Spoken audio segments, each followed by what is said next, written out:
사람이 한순간에 사라질 수도 있다는 거 여러분은 믿으시겠어요? 아침에 분명 다녀오겠습니다 하며 나갔던 사람이 그날 밤 그리고 그 다음 날 아무 소식 없이 사라진다면요. 제겐 그게 10살 때의 현실이었습니다. 그리고 그 일이 제 인생 전체를 뒤바꿔 놓았어요. 더 놀라운 건 그렇게 사라졌던 사람이 20년이 지나 어느 날 우리 집 앞에 나타났다는 겁니다. 저는 올해로 35이 된 평범한 직장인입니다. 혼자 힘으로 여기까지 오는데 20년이 넘는 시간이 걸렸고, 이제야 제 인생이 조금씩 자리 잡힌다는 생각이 들었죠. 그런데 얼마 전 제가 세워온 그 모든 기반을 흔들어 버릴 일이 생겼습니다. 사라졌던, 아니 죽은 줄로만 알았던 아버지가 집 앞에 나타난 거죠. 20년 전 저는 초등학교 3학년이었습니다. 그날도 여느 때처럼 평범한 하루였어요. 아침에 아버지는 평소처럼 출근하셨고, 그게 우리가 나눈 마지막 대화였습니다. 그 다음 날도, 그 다음 주도 아버지는 집에 돌아오지 않았습니다. 처음엔 어머니도 믿지 않았죠. 회식이 있었겠지, 출장이 길어진 거겠지. 하지만 이틀, 사흘, 시간이 흐르자 어머니 얼굴은 점점 어두워졌고 경찰서에 실종 신고까지 하게 됐습니다. 그때 저는 너무 어렸기 때문에 상황을 제대로 이해하지 못했습니다. 다만 어머니가 밤마다 아무 불도 켜지 않은 거실에서 멍하니 앉아 계시던 모습은 아직도 기억납니다. 아버지의 빈 신발장, 말라가는 화분, 시계처럼 멈춰버린 집안 분위기. 며칠 뒤 아버지의 지갑과 신분증이 어떤 강 근처에서 발견됐다는 소식을 경찰이 전해왔고, 그 뒤로는 일사천리로 일이 진행됐습니다. 유서도 시신도 없이 장례가 치러졌고, 아버지는 실종 후 변사체 미발견 상태로 사망 처리됐습니다. 그때부터였습니다. 우리 집이 무너진 건. 어머니는 하루아침에 가장이 되었고, 저는 초등학생에서 어른 흉내를 내야 하는 아이가 됐습니다. 매일 도시락 가방 대신 전단지를 들고 학원 대신 작은 포장마차에 앉아 어머니가 땀 흘리며 일하는 모습을 봐야 했죠. 그렇게 버티다시피 살아낸 20년. 저는 나름 성실하게 살아왔고, 얼마 전 결혼을 앞두고 집도 계약하고 여자친구와 혼수도 하나씩 맞춰가던 참이었습니다. 어머니도 너는 이제 네 인생 살아야지 하시며 안도의 숨을 쉬던 찰나였죠. 그러던 어느 날 평소처럼 퇴근해 현관문 비밀번호를 누르고 들어가려는 찰나 제 뒤에서 누군가 말했습니다. 민재야, 많이 컸구나. 등골이 서늘해졌습니다. 누군지도 모르겠는데 제 이름을 부르는 목소리는 이상하게 낯이 익었습니다. 돌아서 본 순간 저는 그 자리에 얼어붙고 말았습니다. 거기엔 20년 전 장례까지 치른 제 아버지가 서 있었습니다. 수척하고 나이 들고 거칠어진 얼굴. 하지만 단번에 알 수 있었어요. 그 사람이 제가 평생 그리워했지만 증오하기도 했던 그 사람이 맞다는 거려. 그날 현관 앞에서 저는 그대로 얼어붙은 채 한참을 서 있었습니다. 민재야, 아버지는 마치 아무 일 없었다는 듯 제 이름을 한 번 더 불렀습니다. 하지만 저는 아무 말도 할 수 없었어요. 너무 많이 컸구나. 이제 아빠보다 키도 더 크네. 말투, 눈빛, 입가의 습관적인 인중 긁는 손버릇까지.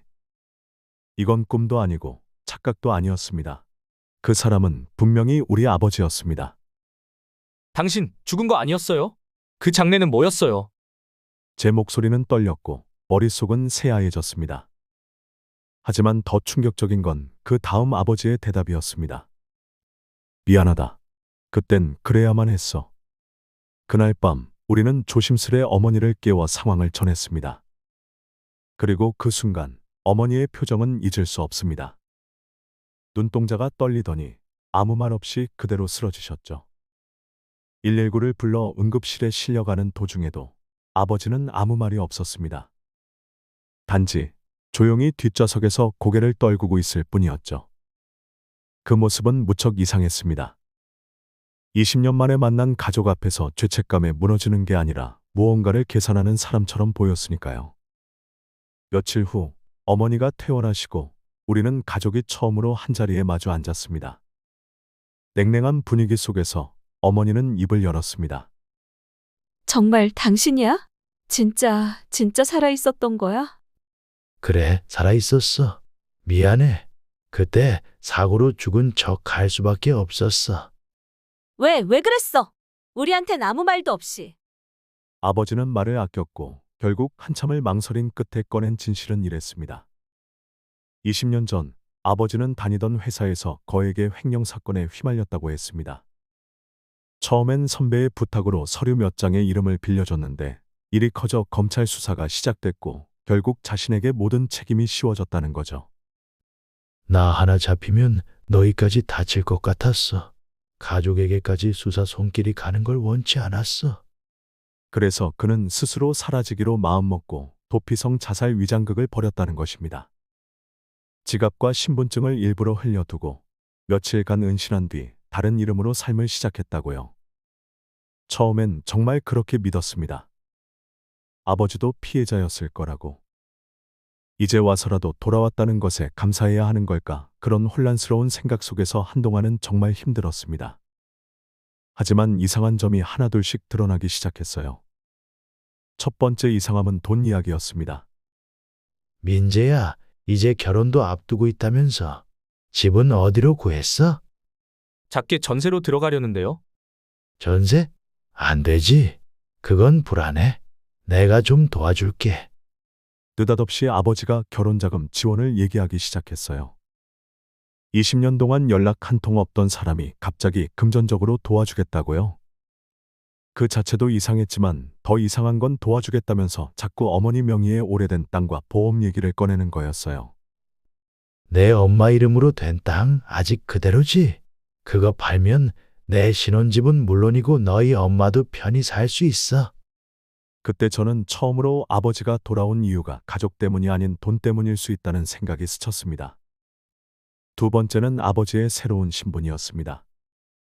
조심스레 아버지의 과거를 파기 시작했을 때 예상보다 더 충격적인 사실을 알게 됐어요.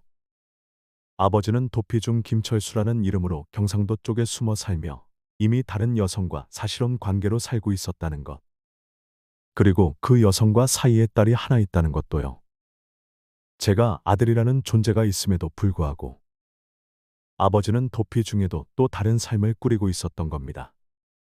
그 여성이 운영하던 작은 사업체의 공동 명의자이기도 했고 최근 그 사업이 빚더미에 앉게 되며 돈줄이 막힌 상태였다는 사실도 추가로 알게 되었습니다. 이쯤 되자 퍼즐이 맞춰지기 시작했어요. 아버지가 돌아온 건 가족이 그리워서가 아니라 이제 더 이상 숨을 곳이 없어서, 그리고 어머니 명의의 재산을 어떻게든 손에 넣기 위해서. 마지막 결정타는 집 거실 CCTV였습니다. 어느 날 저는 집에 설치된 CCTV를 확인하다 이상한 장면을 봤어요. 아버지가 혼자 어머니 방에서 서랍장을 뒤지는 모습. 그리고 전화 통화를 하며 말하던 한마디. 어? 아직 어리숙하네. 집은 이혼 안 하고 그냥 지들 명의로 냅뒀더라. 땅도 그대로고 금방 정리될 거야. 그 목소리는 분명 아버지였습니다. 하지만 그 안에 담긴 냉정하고 계산적인 어조는 제가 기억하는 아버지의 것이 아니었습니다. 그날 밤 저는 모든 걸 어머니께 말씀드렸고 어머니는 아무 말 없이 방에 들어가 문을 걸어 잠그셨습니다. 다음 날 아버지는 집에 없었고 탁자 위엔 어머니가 올려놓은 혼인관계 증명서와 친권 포기 서류가 놓여 있었습니다. 그리고 한 장의 메모. 이번엔 내가 당신을 잃기로 할게. 내 남은 삶엔 더 이상 당신이라는 단어가 없었으면 좋겠어. 아버지가 집을 떠나고 며칠간 우리 집은 정막 그 자체였습니다. 말이 필요 없었죠. 어머니는 하루 종일 말없이 방 안에서 움직였고 저는 그 CCTV 영상을 수십 번 돌려보며 믿고 싶지 않은 현실을 조금씩 받아들이기 시작했습니다. 이 사람 우리를 돈줄로 생각하고 온 거였어.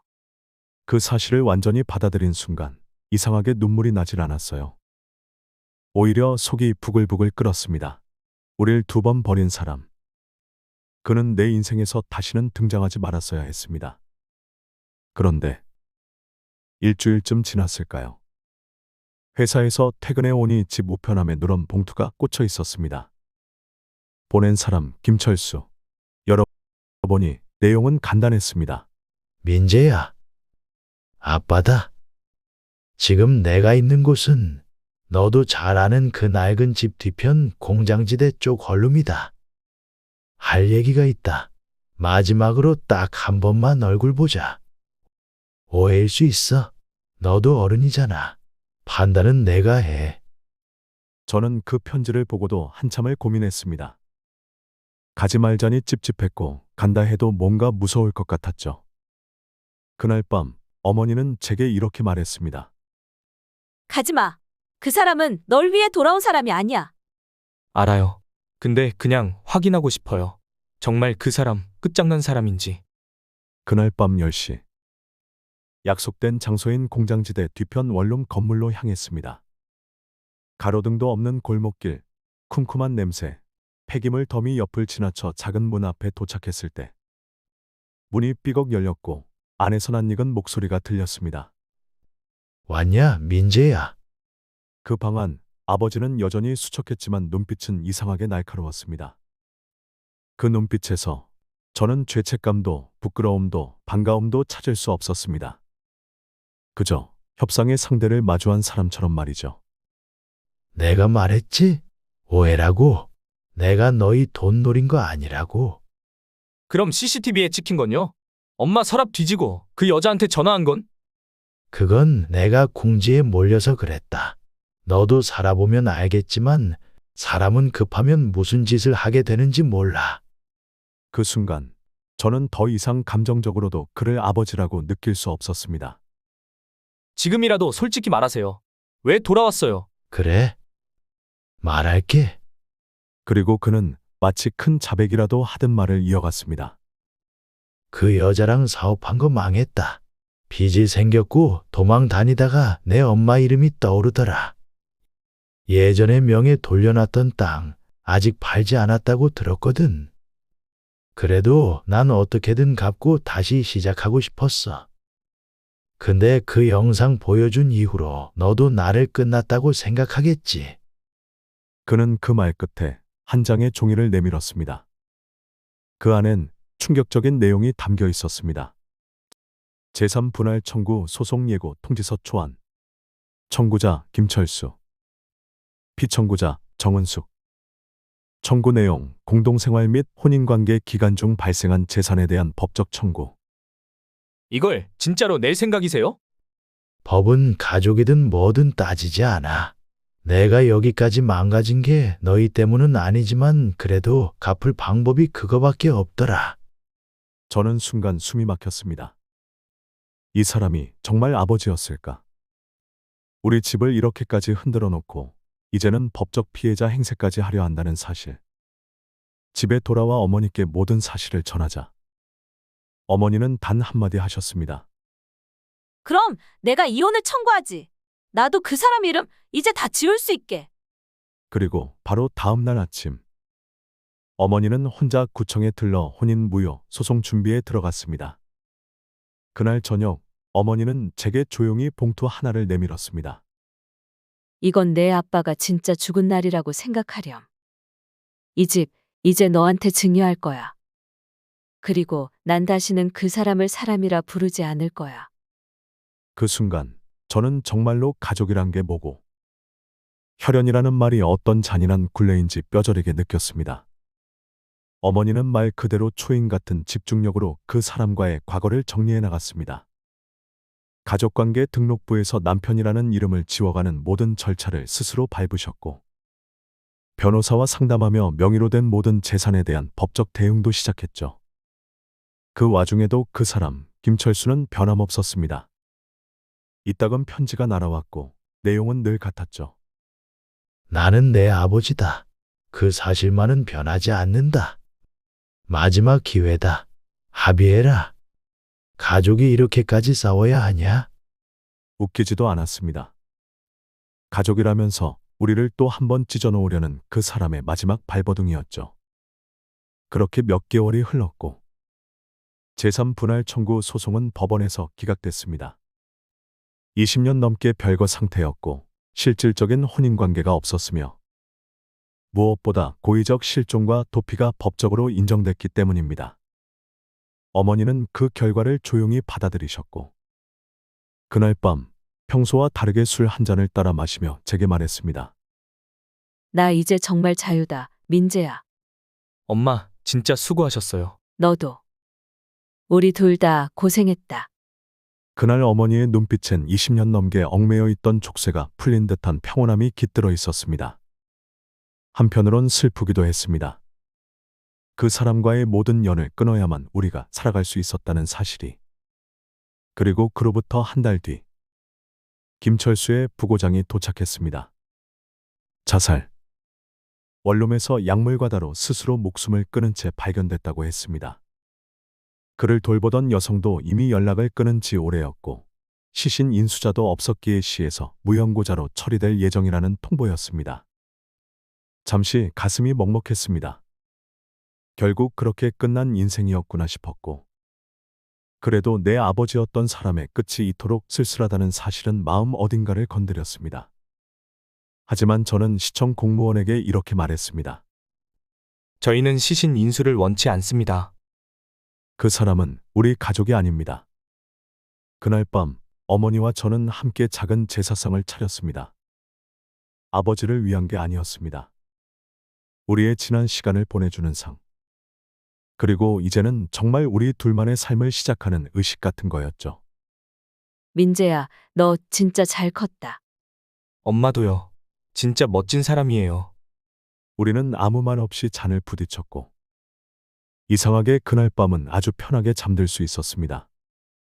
그 뒤로 몇 개월 후 저는 결혼을 했고, 지금은 사랑하는 아내와 함께 조용한 동네에서 살고 있습니다. 가끔씩 누군가가 물어요. 너 아버지랑 안 닮았니? 어릴 때부터 아버지가 어떻게 생겼는지 잘 기억 안 나요. 어릴 때 돌아가셨구나. 네, 맞아요. 그렇게 생각하고 살아가는 게 편하더라고요. 가족이라는 건 피로만 엮여 있는 게 아니더라고요.